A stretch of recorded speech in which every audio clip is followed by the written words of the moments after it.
Oh, well, I appreciate it, good sir. Go ahead and kick things off. You and I, we usually talk about the geopolitics side of things, but there's some interesting developments happening on the precious metal sides. Just about on Friday, you saw the CME shut down, and the day before that, there's a rumor that there is an entity or a person at the Shanghai exchange standing for delivery to the tune of $2 billion of silver. Now, today, silver is skyrocketing. It's closing in at $59 at the time of this recording. Is there anything, any insight, intel that you can share with us as it relates to the silver market, the precious metals market at large? What are we looking at here? What are we witnessing? Well, I think that what's developing is more of this concern about the geopolitics in Europe. And what you have to understand is that before, Europe is routinely very Marxist in many ways. So we've been warning our clients, and they've been moving their gold reserves out of Europe, out of London and Switzerland. And because even during World War II, they shut down the ability to buy precious metals. So most of the Europeans were buying gold stocks in the United States at the time. And I believe that JP Morgan is moving its gold desk to Singapore, abandoning New York. Not just for tax reasons, but with Mandami over there. But there is a concern that Europe is going to clamp down, as they usually do, on capital controls. And you're seeing that, believe they'll outlaw Bitcoin over there, precious metals, things of this nature. Because they want to push everybody, they'll probably cancel the currency, force everybody to repatriate their paper currency and go to digital. And in their view, it will be a complete capital control. You can't wire money out without government permission. In Spain already, you can't take out more than 3,000 euros out of your account without government permission. You try to leave Europe, they want to know everything you have, every account worldwide, how much you have. They are clearly preparing for war. And all the best efforts here at creating peace, I don't think they're going to be able to do that. I mean, I've given it my best shot, but Europe just needs war. And so I think even JP Morgan moving its gold desk, they're afraid that Europe puts down clamps on capital controls, which will be gold and silver. And so what you're going to end up seeing here is, I think, the fear that the U.S. may enforce capital controls as far as Europeans are concerned. So I believe that's why you're seeing, even JP Morgan moving its desk to Singapore. We're in for some pretty tough times in 2026. We got sovereign debt crisis coming to a head, which is really driving the whole geopolitical issue. Europe needs war with with Russia, because if they're going to collapse, you've even had, the finance ministers of France and UK admit that they might need an IMF bailout. And the one thing you don't want to do is buy sovereign debt, particularly during times of war. The interest rates are simply going to rise. That's what I was going to say. I mean, you look at the German, you look at the UK bond yield, you look at the Japanese bond yield. The Japanese bond yield is skyrocketing today. I don't know if you noticed. It's, when you look at Japan, you have to understand the true statistics. A lot of people go, oh, well, Japan's one of the largest holders of U.S. debt. No. Pick up the rug and look closely. It's Japanese corporates that are buying U.S. debt, not the government. Why? Because they're doing that as a hedge against their own government. All right. But I mean, Japan had even came out and said, bragged that they bought 97% of their own auction. That means you can't sell it. This is what I mean. We're in this vortex of a sovereign debt crisis. And it's almost a coin flip. Who goes first? Is it Japan or Europe? And you get all these people here, all the US dollar, this, that. Look, I mean, that's all nonsense. We've got the largest, economy in the world to service it. They do not. All right. You can go on the Fed St. Louis website and just call up a chart of quarterly GDP of US and compare it to Japan or Europe. I mean, Europe is just a tiny fraction of the United States because it's so, it's basically so restrained. You've got, they're just socialists. You can't pay more than 1,000 euros in a hotel. You can go to jail for that. I mean, it's just, they're so concerned about money all the time that, Americans are kind of naive in that respect. The U.S. dollar's never been canceled. They cancel their currencies, including the UK. And India, I've got, from the last time I was in India, I've got some high denomination notes which they canceled. Canada canceled its high denomination notes. Canceled. That means it's no longer legal tender to use. All right. So, they sell, $10,000 notes in auctions from 1934. And it's still valid 10,000. It's worth more to a collector, but we've just never canceled the currency. Europe does this routinely. All right, why? Because let's say you had 100,000 euros stashed in a safety deposit box. They cancel the currency. Forces you now to come take the 100,000. You come out and say, all right, fine, swap it to the new ones. Oh, where'd you get this? Did you pay your taxes? That's what this is all about all the time. It's to prevent people from hoarding money that they didn't pay taxes on. This is why the dollar is really the reserve currency. About 70% of paper dollars are actually outside the U.S. You can hold them because you can trust them. You don't have to worry about that. Yep. But yeah, so here, I mean, you mentioned the GDPs of America, Europe, Japan. I pulled up a chart of GDP. You've got America in yellow, Europe in green, and Japan in red. And it's like you said, I mean, there's no comparison. No, the it's American just, GDP is, it's pathetic, really. This is their problem. I mean, instead of, looking at it, it's kind of like California. Instead of saying, gee, why is Apple and Tesla, all these people leaving?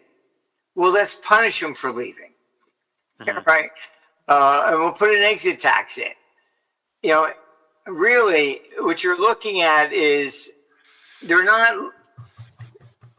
Well, okay, fine. So we'll put an exit tax, but they're leaving, so you're going to have lower revenue in the future.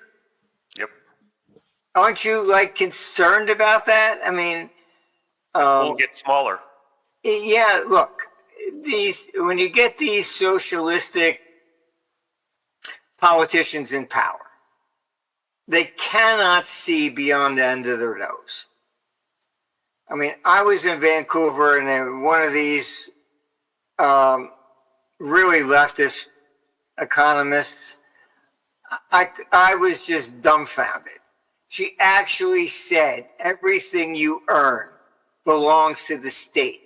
The state decides how much you're allowed to keep.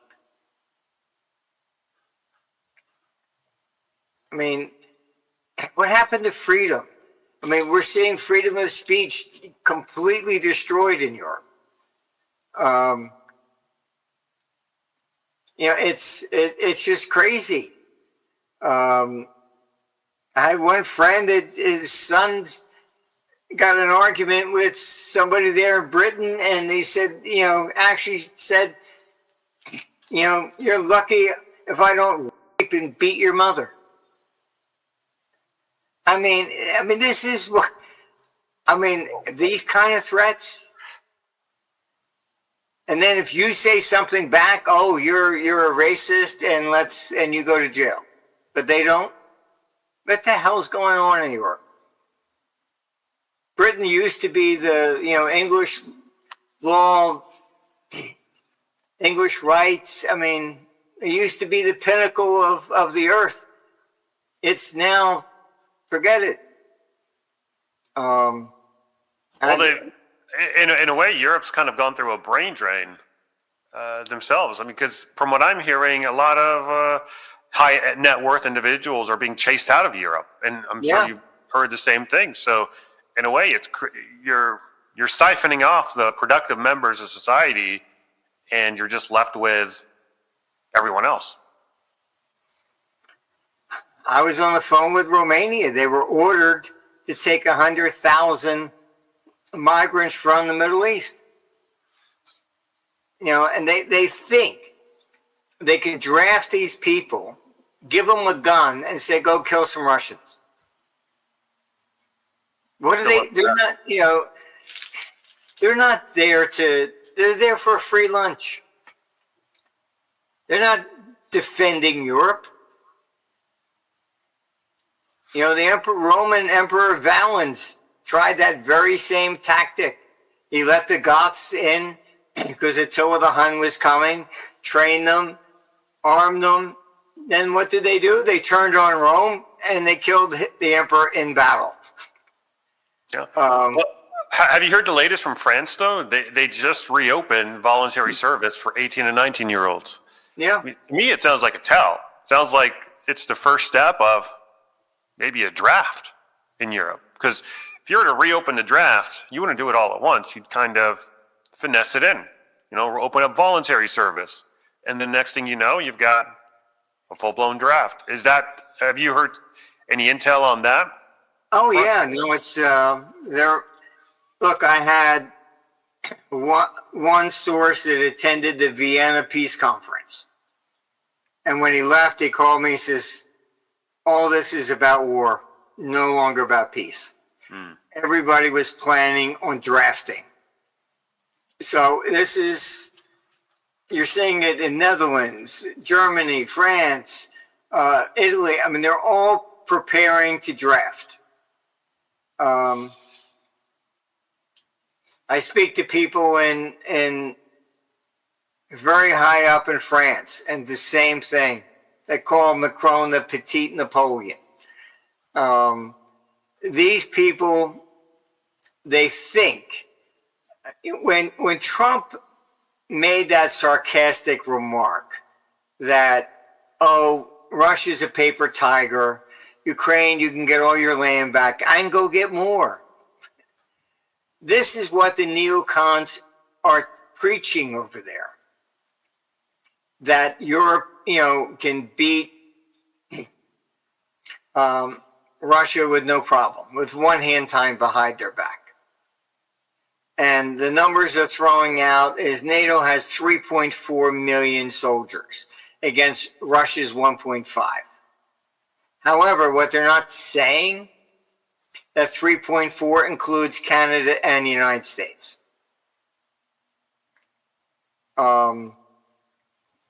Look, NATO has no purpose in life but war. That's it. It should have been shut down when the Warsaw Pact fell. All right, it was created because they were communists, etc. It's. I worked hard to get a peace proposal. Did manage to get it to the desk of Putin, and a couple of days later, Lavrov came out, and because in the proposal, which you can download from our site, I laid it all out. The real culprit here is Europe. Just take Kalis. She is such a hardline neocon. She's just Lindsey Graham in drag. That's about it. She's come out and said, forget peace. She said, Russia cannot rejoin the G8 without her permission because it requires unanimous vote. And as long as she's alive, Russia will never be allowed to have peace. She's the head of the foreign ministry for the EU. I don't know. These people, you take the Biden administration. You had Victoria Nuland, you had Blinken, and you had Garland. Look at their backgrounds. All three claim that their families were from, the Balkan area. All three claim that their families were persecuted by Russians. How do three people with the same background and add previously, all of them.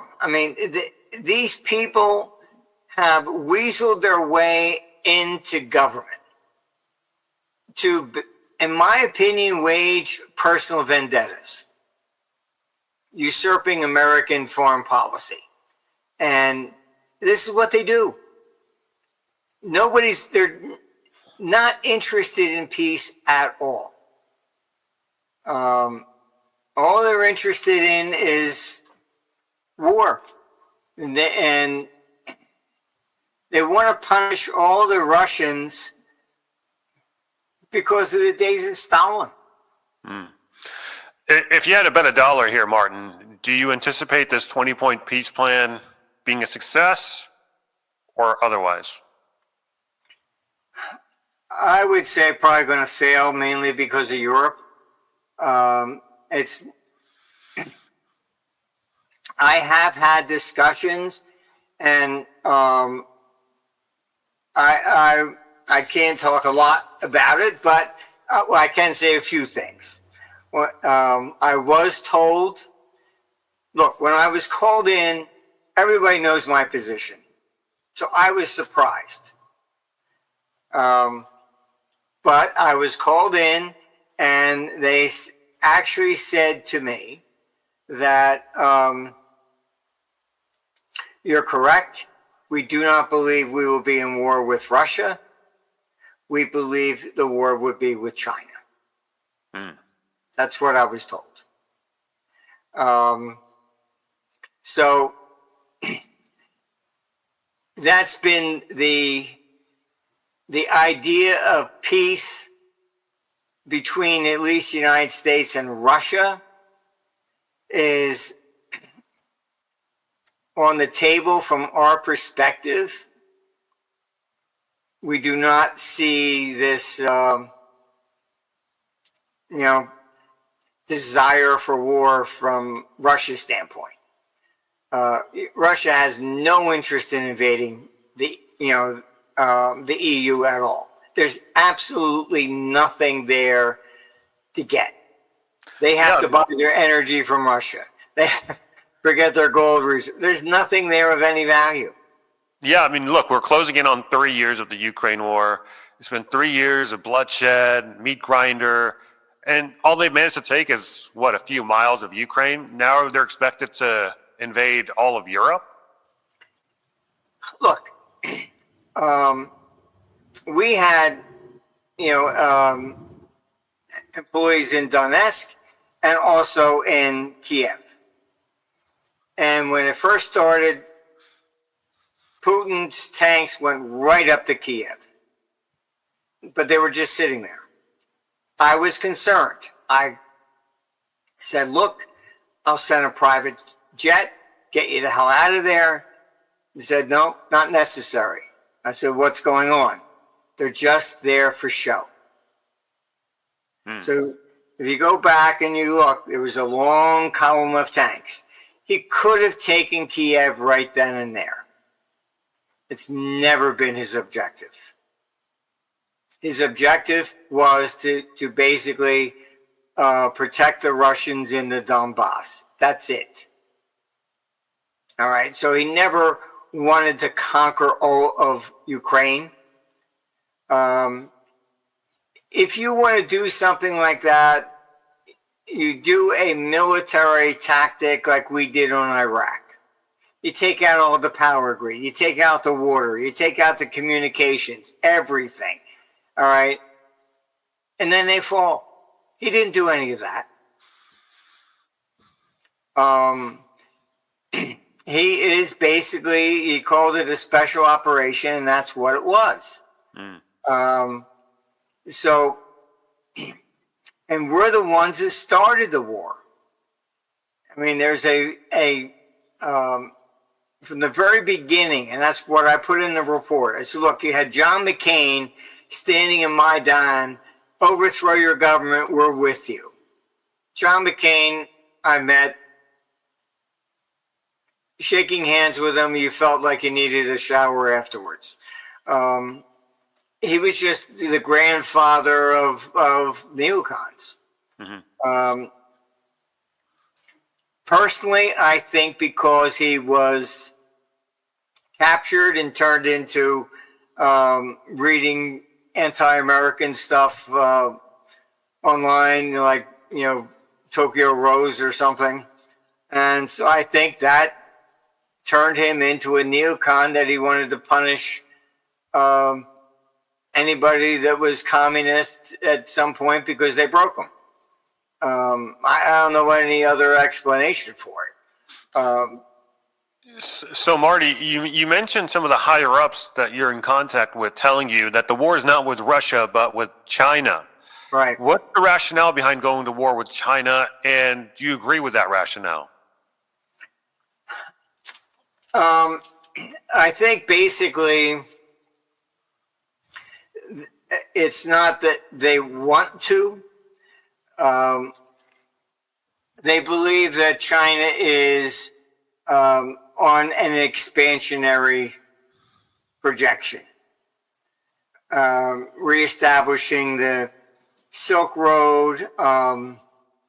Look, China realizes that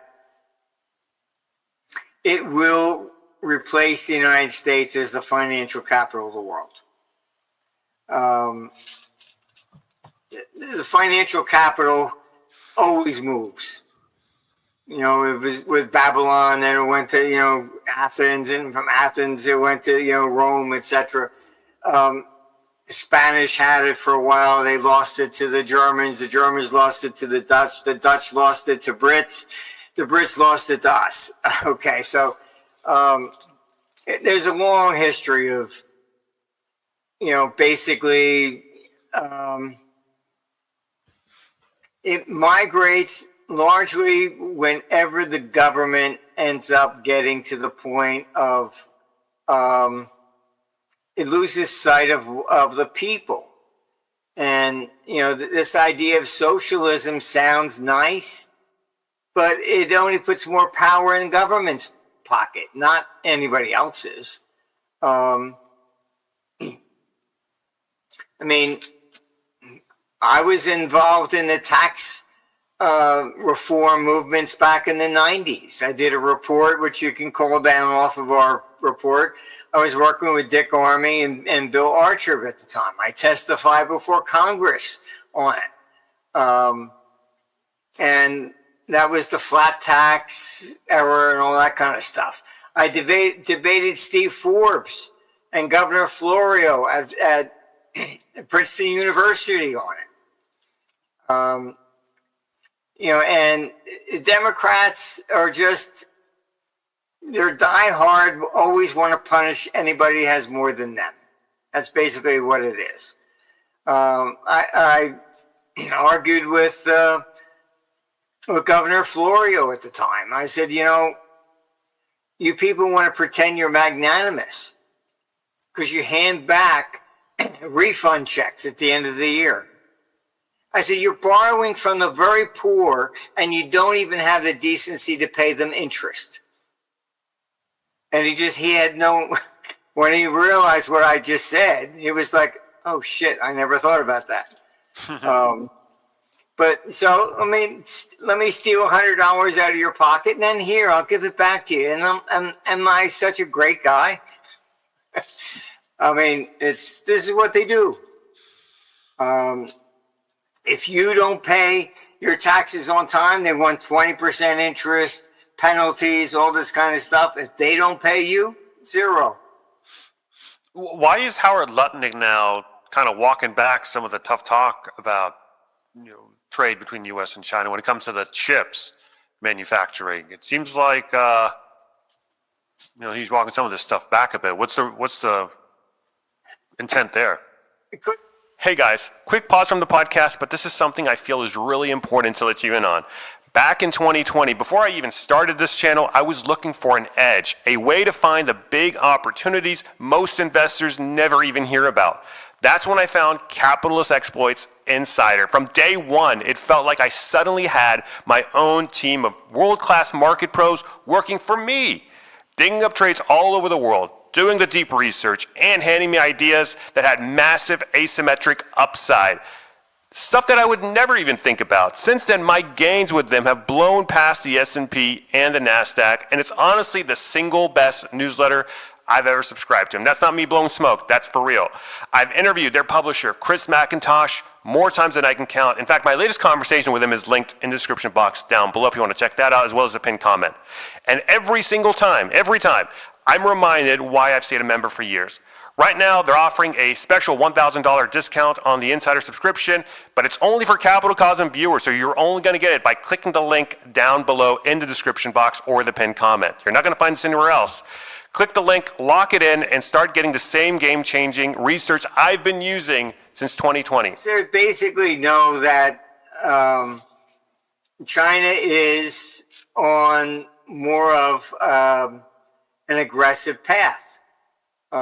Simple as that. Russia's not. Russia's content with their borders. That's it. All right. China sees this as their time to rise to, in the sun.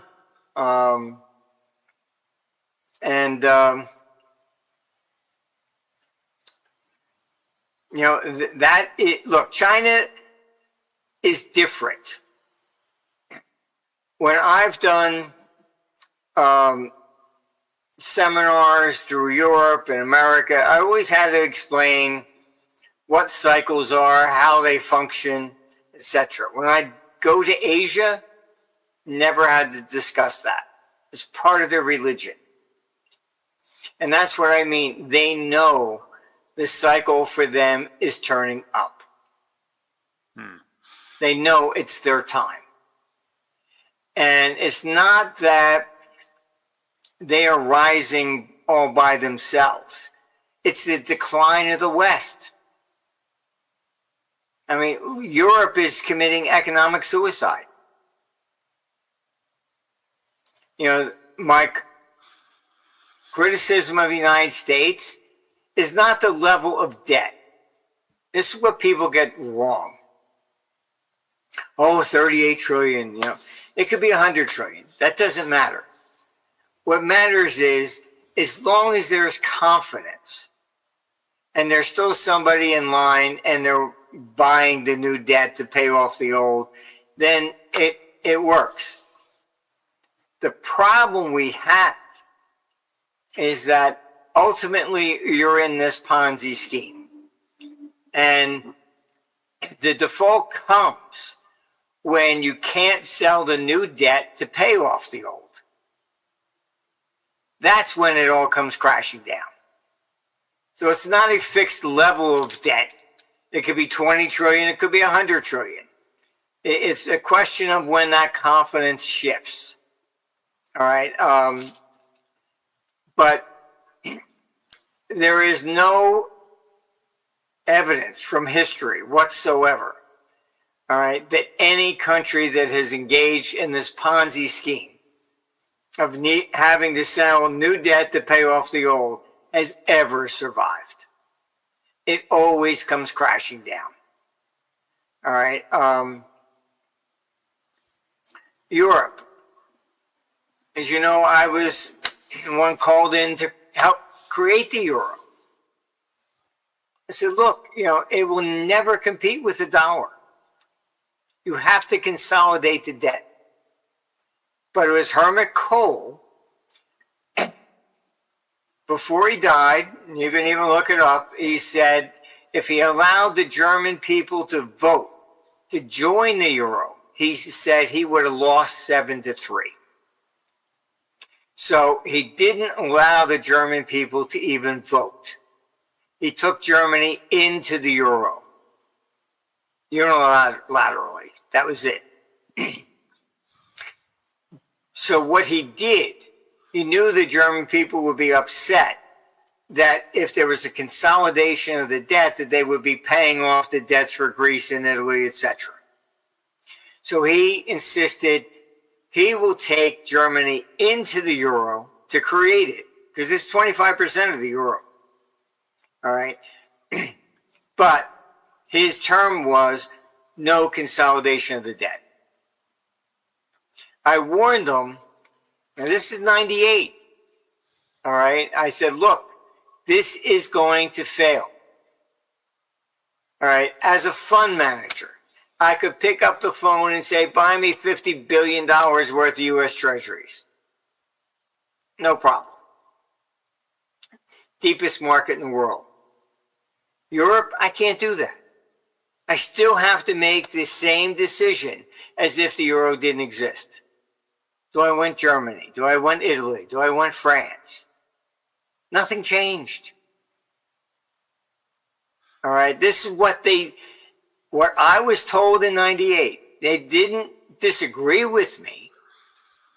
They said, we just have to get the euro through. We'll worry about the debt later. Mm-hmm. Okay?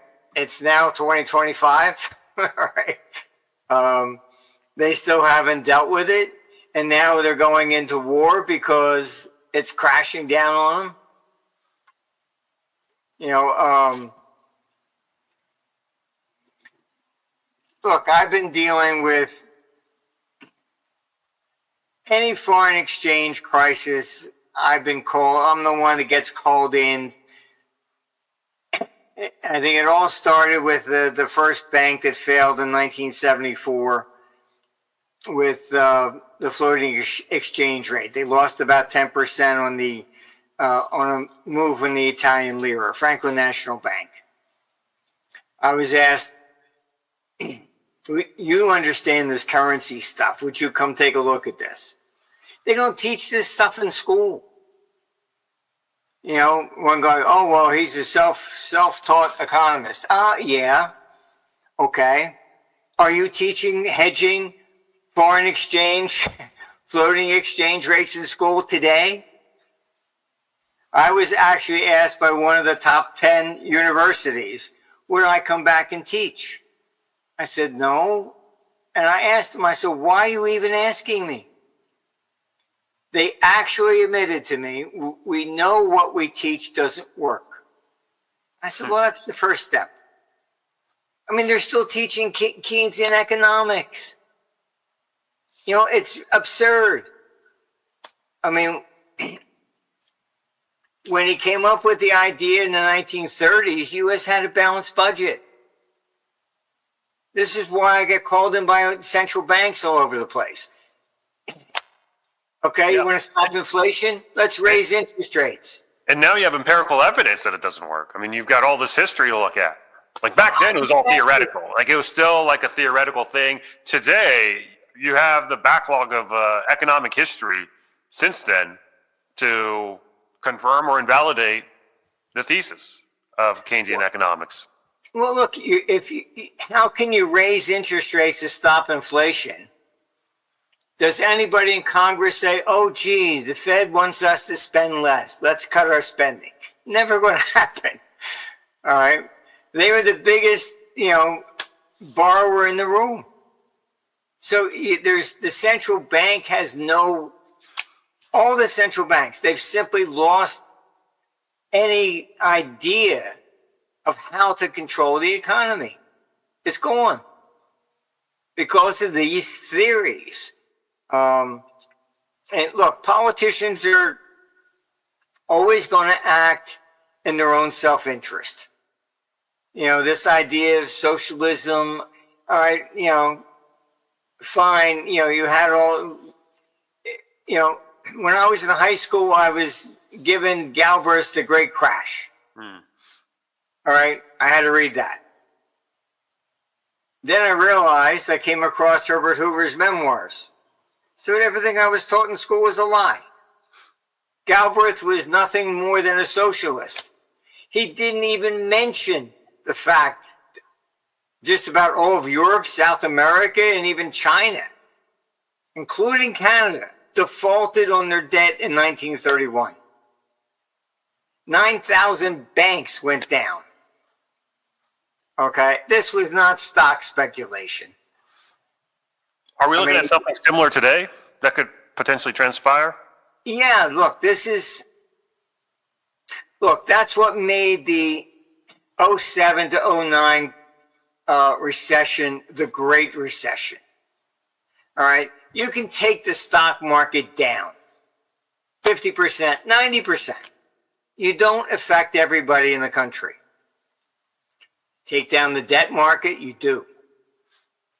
You take down the real estate market, you do. This is why the banks with their mortgage backs, and they had, AIG, writing insurance, and all this nonsense. All right. You lower the value of real estate. What happens, all the studies show, if your house is doubled in value, you feel rich, you spend more. If you think your house has declined, you could be making the same amount of money, you save. You don't know what's going to happen. All right? That's why I say if you mess with the debt market, that's far more serious than the stock market. The stock market does not impact absolutely every corner of the economy. Real estate, that's one of the worst. Debt, look, your banks use debt as their reserve currency. You wipe out debt, and this is what we're talking about in Europe. All right? The finance minister of France said they may need an IMF bailout. All right? Obviously, what's behind that statement? They're having trouble selling their debt. Now, just look at 2010 when Greece got into trouble. What did the traders do? I've been a trader on my own, since the early 70s. Greece went down. What did everybody do? Oh, okay, fine. What banks held the most Greek debt? Short it. France is the second largest economy of Europe. France gets into trouble, even the rumor of being in trouble, you're going to sell every bank that has the most French debt. So you're talking about a bank crisis. Pension funds, on average, 70% must have government debt. This is why I say they need war. If the debt goes in Europe, the people are going to lose their pensions, bank accounts, you name it. They'll be taking their pitchforks and storming the parliaments. That's what I'm talking about. Not conspiracy theory, plain and simple. This is the way it always works throughout history. So it's that's why in that report, and you can pull down the report that I did on it, on the peace deal. I laid it all out up front. This is the real issue behind this. It's not Russia. But every newspaper, oh, Russia's losing this. They're cheering on war like crazy. They're all bought and paid for. Yep. Oh, Putin just took a big hit. They make it sound like, you had Kinzinger. Oh, we can take Russia in 3 days. 3 days. We couldn't even do Iraq in 3 days. Are we going to do Venezuela next? Well, from what I understand, Trump is going to give him, I don't know how many hours to get out of town. Oh, so in your estimation, is Venezuela invasion, coup, military action imminent? Yeah, look, if you look at the all these tariffs, pick up the rug, all right, and take a look underneath what Trump is actually doing, all right. It's going up to the Supreme Court. Maybe we might get a decision before the end of the year because it's a serious issue. The Constitution says that the power to impose tariffs belongs with Congress, not the president. Now, he's using an emergency act that says he can do that if there is national security at risk. So here is the linchpin. What he's actually saying there is drugs. It's the drugs from South America. It's the drugs from China, all right, that he has deemed a national security to give him the jurisdiction to do the tariffs. This is what the Supreme Court has to decide. So, yeah, but don't the drugs aren't they primarily facilitated by intelligence services and banks make a ton off of them and like all this stuff, like shady underground stuff? I mean, like aren't they all kind of in on it? Probably, yeah. I mean, it's I think every drug dealer that goes to court in New York that did have a bunch of cash always says the same thing. If they had $1 million in cash, what shows up on the indictment is 500,000. And they're told, well, keep your mouth shut, because if you tell them it was really $1 million and they stole half of it, you get more time. I mean, it's the excuse that he's using. Who cares about facts? But look, that's how they got Ross Perot to back out. I was actually supposed to meet him that weekend. Oh, really? I was in Tokyo and I was flying back, and they said, we want you to divert to Texas to meet with Ross Perot. All right, fine. So I changed my flight, landed in Dallas. By the time I landed, he withdrew on the claim, oh, there his daughter's wedding or something. That was all bullshit. What it was, he had a private airport. And they were going to go after him and say, oh, well, there are drugs going into your private airport. Back out, don't run for president, and we won't prosecute. And that's what happened. I was in the middle of that one, too. Wow. We always get a new story from you, Marty. So just really quick again on Venezuela. Are we looking at military action coming soon in Venezuela, or what's going on there? Let's see. He just threatened that the head of Venezuela has to leave. Mm-hmm. And he threatened to shut down the airspace too. Yeah. Is that real? Is that real talk, or is that intimidation? If he leaves, I think it would be harder for him to actually take military action against Venezuela at that point. Mm-hmm.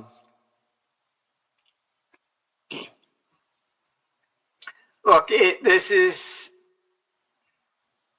the whole drug issue is what is the linchpin, and maybe to some degree here, this is coming ahead of the Supreme Court decision to say, see, the drugs are real. That's my skepticism.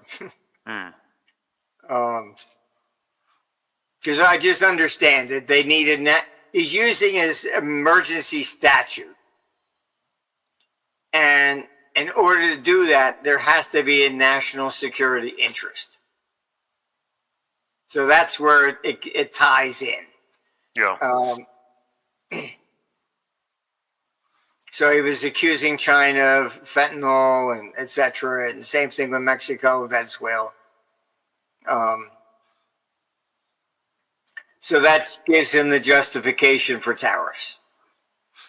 I was looking at his approval numbers. I mean, his approval numbers are at a low for this term. And he had lower approval numbers in Trump 1, but as far as Trump 2 is concerned, he's at a low there. How do you see the rest of the year shaking up for him, heading into 2026, the midterm elections? Are the Democrats going to take the House? And if so, what are some of the first and second order and nth order effects down the line? I was looking at what the computer had on the midterms, and honestly, it was showing very, very tight race. It wasn't showing a landslide for either side. But what's happened here, and part of the decline and fall of the West, is the Democrats are, if Trump says the sky is blue, they have to come out and say it's red. It's no longer about, okay, what's good for the country. Whatever he says, we have to oppose. And they have to embarrass him. I mean, I'm here in Florida. The Tampa base is the one that oversees the Middle East. Trump, in his first term, had set up a team here that was to come up with a plan on how to extract, get out of Afghanistan. Biden comes into power. I can tell you what I know personally, locally. Biden, when he came in, Trump appointed him, they're fired. Had nothing to do with, is it right, wrong, and then he just exits and turns into a huge mess. That's what I mean. There was material there for the wall. Trump bought it, sell it. we've gotten into this polarization of politics, which is one of the But don't you also see that from Trump as well? Like, isn't oh he? yeah, no, it's both Yeah, sides. yeah. It's both sides. That's what I mean. It's gotten to be like a food fight in the cafeteria or something in high school. And it's just become so polarized that the Democrats do something, the Republicans have to retaliate. And so everything that they have done to Trump, they get in, then the Republicans will do to them. It's the question is no longer about the country, what's good for the country or not. What do the people really want? That's all secondary anymore. And you're lucky if it's second. It might be third or fourth. Got too many big egos, was what it sounds like. This is the same thing in Europe. You think that Kayla's could possibly come out and say, oh, gee, I was wrong. Kumbaya, invite a Russian to dinner. I mean, not going to happen.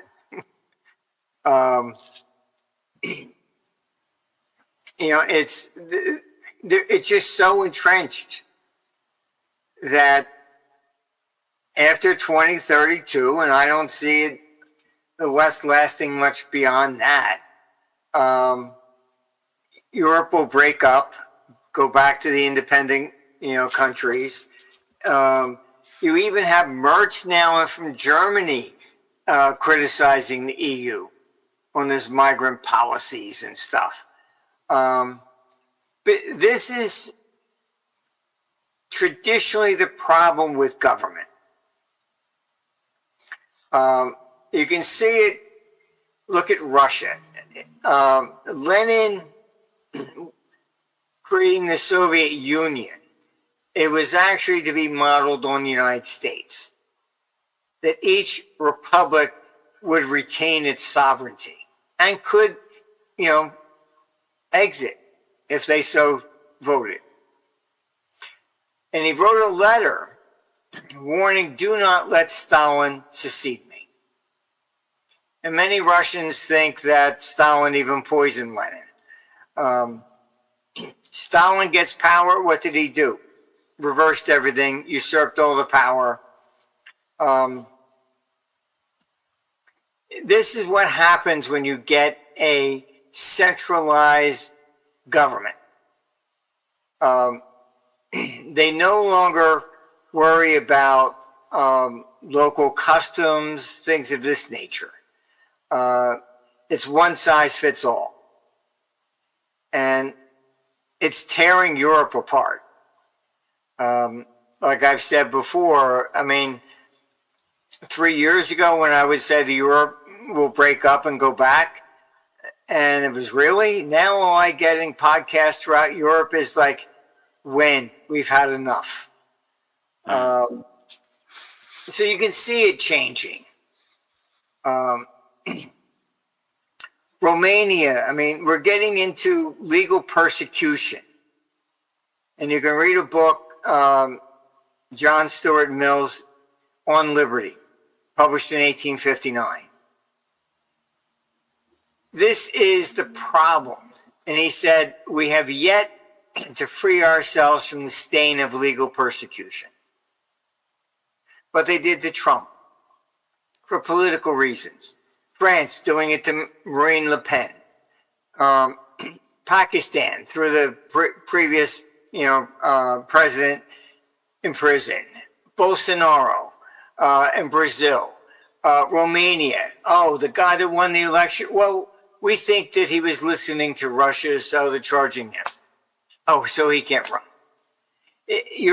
When you start using the law, and this has been going on for a long time. This is why I did do a post. I said, if you really want to clean everything up, the judiciary should be replaced with AI. Then you don't have to worry about who appointed this judge. The law is the law.